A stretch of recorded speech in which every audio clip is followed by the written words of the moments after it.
আলহামদুলিল্লাহ, আমরা আজকে শুরু করব প্রিন্সিপাল অফ অ্যাকাউন্টিং এর অ্যাকাউন্টিং ইকুয়েশন, হিসাব সমীকরণ। হিসাব সমীকরণ খুবই সহজ। Asset equal liability. স্যার দেখা যাচ্ছে না। জি, অ্যাসেট ইকুয়াল লায়াবিলিটি, এটা আমরা প্রথমে সমীকরণ দুইভাবে দেখাবো। ইকুয়েশন হচ্ছে ম্যাথমেটিক্যাল ইকুয়েশন আর টেবুলার ইকুয়েশন। দেখেন, অ্যাসেট সমান সমান লায়াবিলিটি প্লাস ওনার সিকিউরিটি।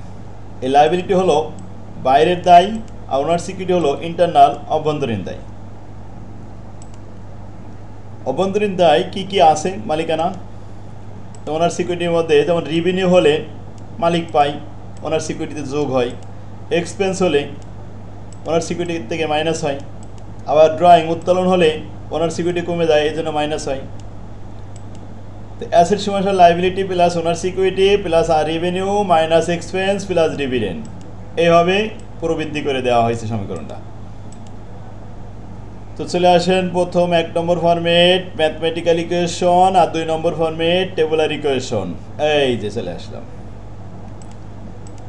এখন ম্যাথমেটিক্যাল ইকুয়েশনে আমাদের সমীকরণ হচ্ছে 60টা। এই 60টা সমীকরণ দিয়ে আমরা ম্যাথমেটিক্যাল ইকুয়েশন পুরোটাই কমপ্লিট করে ফেলব। 1 নম্বর ইকুয়েশন হলো সেলস। আচ্ছা, সেলসের ভিতরে কি থাকে? সেলসের ভিতরে তো সব থাকে। কস্ট অফ গুডস সোল্ড থাকে, গ্রোস প্রফিট থাকে, অপারেটিং এক্সপেন্স থাকে, অপারেটিং প্রফিট থাকে, নেট প্রফিট থাকে, সবই। তাহলে সেলস থেকে cost of goods sold minus করব। মাইনাস করলে পাওয়া যাবে গ্রোস প্রফিট। আর গ্রোস প্রফিট থেকে মাইনাস করব অপারেটিং এক্সপেন্স, তাহলে পাওয়া যাবে অপারেটিং প্রফিট বা নেট প্রফিট। এটা সমীকরণ। এই সমীকরণ দিয়ে আমরা কয়েকটা অঙ্ক শেখাবো। আরেকটা সমীকরণ আছে, যেমন দেখা যাচ্ছে ওপেনিং ইনভেন্টরি তার সাথে প্রোডাকশন যোগ করলে সমান সমান সেল প্লাস ক্লোজিং। দেখেন সমীকরণ 4টা অংশ, ওপেনিং যোগ প্রোডাকশন সমান সেল প্লাস ক্লোজিং। এই 4টা এলিমেন্ট দিয়ে এই মাঝে কিন্তু সমান সমান আছে। এই সমীকরণের মাধ্যমে আমরা ওপেনিং ইনভেন্টরি অথবা প্রোডাকশন ইউনিট অথবা সেল ইউনিট অথবা ক্লোজিং ইনভেন্টরি বের করে নিতে পারবো।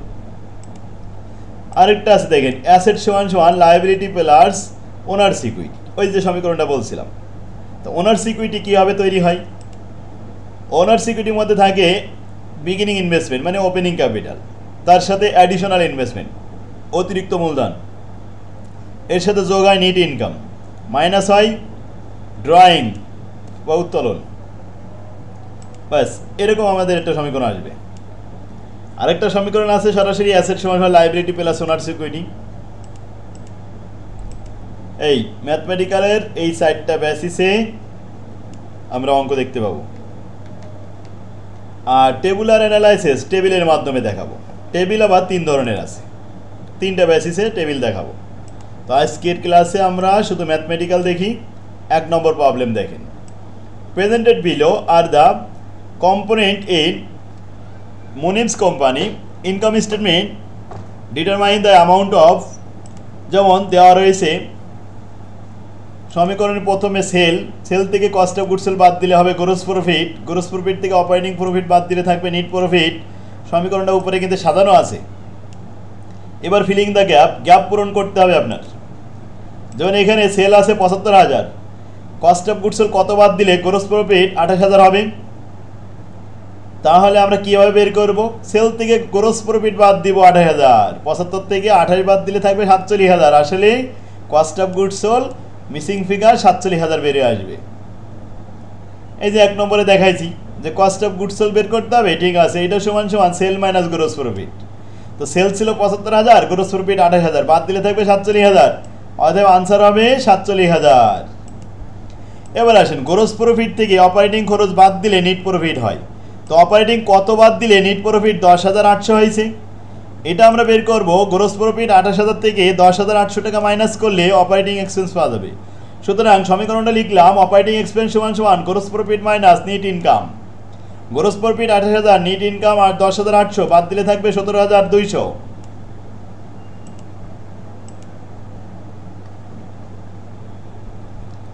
এরপরে আসলাম 2 নম্বরে। 2 নম্বর সমীকরণে সেল থেকে কস্ট অফ গুডস সোল্ড বাদ দিলে গ্রোস প্রফিট হয়। সেল থেকে কস্ট অফ গুডস সোল্ড বাদ দিলাম, গ্রোস প্রফিট কত হবে? দেখেন 1,08,000 থেকে 70,000 বাদ দিলে গ্রস প্রফিট থাকবে 38,000 টাকা। 38,000 থেকে অপারেটিং খরচ কত বাদ দিলে নেট প্রফিট 29,500 হবে? এই যে 38,000 থেকে 29,500 বাদ দিলে 8,500 বের হয়। এই 8,500 হলো আমাদের অপারেটিং এক্সপেন্স। এবার 3 নাম্বার, সেল দেওয়া নেই। সেল কত ছিল? যেখান থেকে cost of goods sold 71,900 minus করার পরে গ্রস প্রফিট 99,600 হয়। আচ্ছা, মাইনাস করার পরে যদি 99,600 হয়, তাহলে 99,600 সাথে 71,900 যোগ করলে সেল পেয়ে যাব। সুতরাং সেল সমান সমান হবে cost of goods sold plus gross profit. এখন 71,900 আর 99,600 যোগ করলে আসবে 1,71,500। এবার আসেন গ্রস, এই যে কস্ট অফ গুডস সোল্ড বাদ দিলে গ্রস প্রফিট হলো। গ্রস প্রফিট 99,600 থেকে অপারেটিং খরচ 39,500 মাইনাস করার পরে নেট প্রফিট কত থাকবে? নেট প্রফিট থাকবে 60,100। তাই লিখলাম নেট প্রফিট সমান সমান gross profit minus operating expense. সকলে বুঝতে পারছেন এই 3টা সমীকরণ? তাহলে 1 নম্বর বেসিস দিয়ে এই সমীকরণগুলো করানো হলো। এটা কিন্তু 100% আসবে পরীক্ষায় আসলে। নির্ভুল অ্যান্সার করতে পারবেন? এই আমরা হ্যাঁ অ্যান্সারগুলো করলাম। এবার এই মানগুলো ফিলিং দ্য গ্যাপ, যেখানে যেখানে গ্যাপ আছে ওইটা পুনরায় একটা কমপ্লিট দ্য টেবিল কমপ্লিট করলাম। যেমন এখানে 47,000 ছিল না, সেটা আমরা লিখে নিলাম। এখানে 17,200 ছিল না, সেটা লিখে দিলাম। যেটা যেটা ছিল না সেই গ্যাপটা পূরণ করলাম।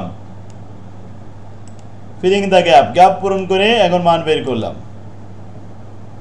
এই গ্যাপ পূরণ করে বাস পূর্ণাঙ্গ একটা টেবিল তৈরি হয়ে গেল।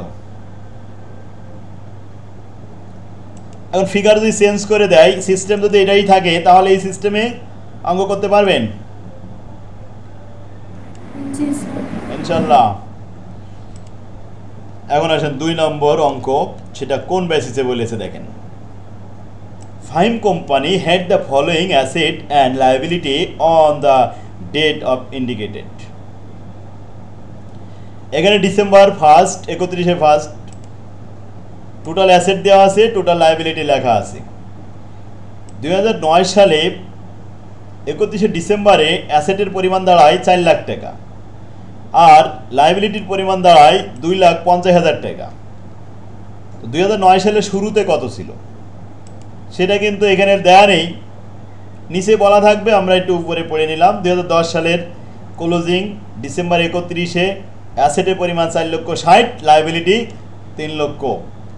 11 সালে অ্যাসেটের পরিমাণ 5,90,000 আর লায়াবিলিটি 4 লক্ষ। এখন ফাইম বিগেন শুরু করেছিল বিজনেস অন জানুয়ারি 1, 2009 সালে with and the investment of 1 lakh টাকা। তাহলে ওপেনিং মূলধন কত ছিল তাদের? 1 লাখ টাকা। এই 1 লাখ টাকায় কিন্তু ওপেনিং মূলধন নিয়ে শুরু করেছে। এখন আমাদের কি কি করতে হবে? ইনস্ট্রাকশনে বলছে from an analysis of the change in owner's equity for each year compare the net income or loss, net income অথবা লস তৈরি করে বের করে দেখাও ফর নাম্বার 1 9 সালে আজমিং ধরে নাও ফাইম ড্রয়িং উত্তোলন করেছে সারা বছরে 9 সালেই আর 15,000 টাকা ফর দ্য ইয়ার। 2009 সালে উত্তোলন করেছে 15,000 টাকা।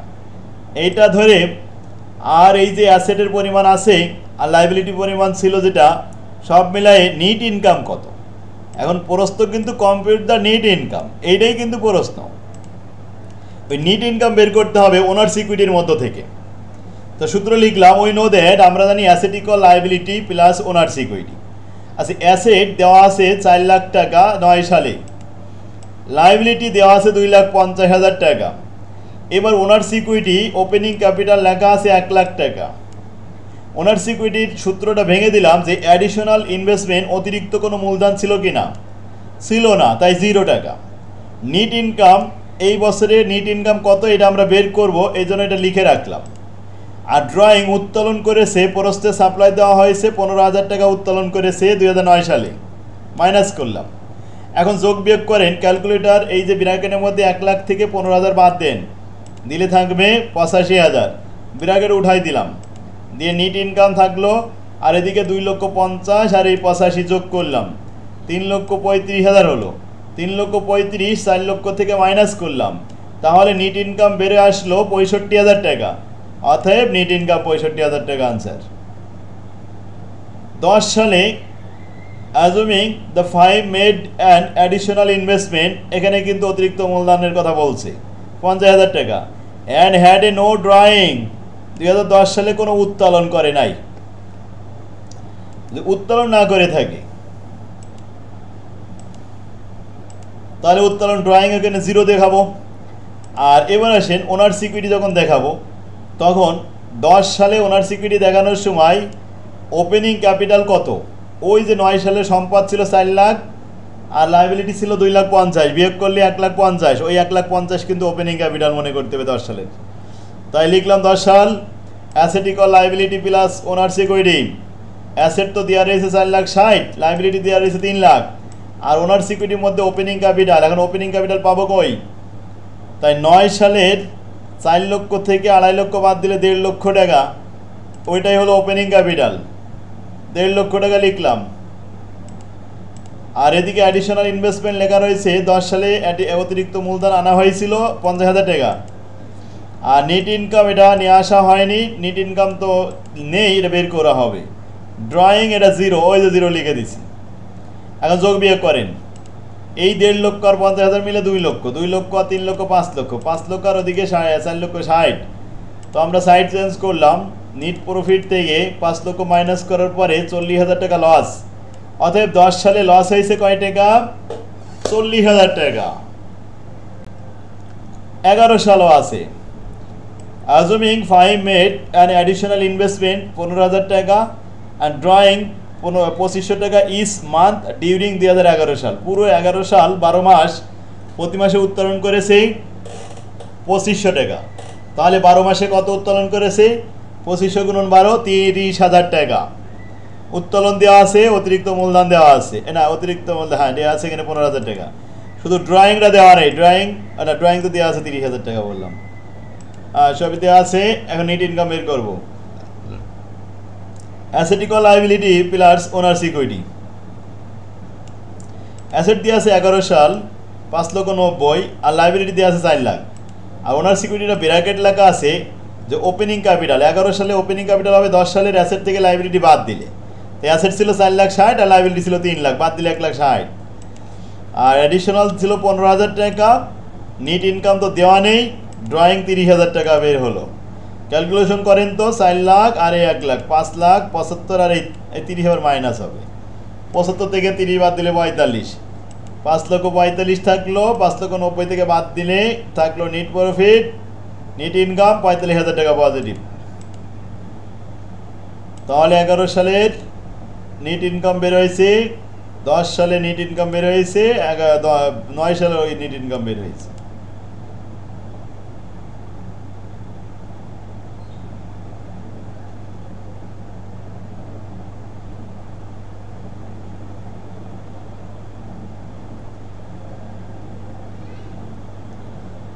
আর সমীকরণ সবাই বুঝতে পারছে তাহলে? আলহামদুলিল্লাহ। এরকম সমীকরণ পরবর্তী অঙ্কগুলো সব ওই একই ম্যাথমেটিক্যাল সমীকরণ আছে কয়টা? এই যে অ্যাসেট ইকুয়াল লাইবিলিটি দেওয়া রয়েছে, অ্যাসেট 1 লাখ টাকা, লাইবিলিটি 70,000, তাহলে ওনার সিকিউরিটি 30,000। এটা ফিলিং দা গ্যাপ পূরণ করতে হবে। 5, 6, 7, 7 দেখেন 7 সমীকরণ দেওয়া রয়েছে, asset equal liability plus owner security. 8 নম্বর 8টা অঙ্ক আছে আজকে। এই 1 নম্বর ফরম্যাট 8টা অঙ্ক ম্যাথমেটিক্যাল ইকুয়েশন, এটা সকলের বাড়ির কাজ থাকলো, সবাই হোমওয়ার্কটা এখনই কমপ্লিট করে ফেলবে। আমার তৌফিক ইল্লা বিল্লাহ।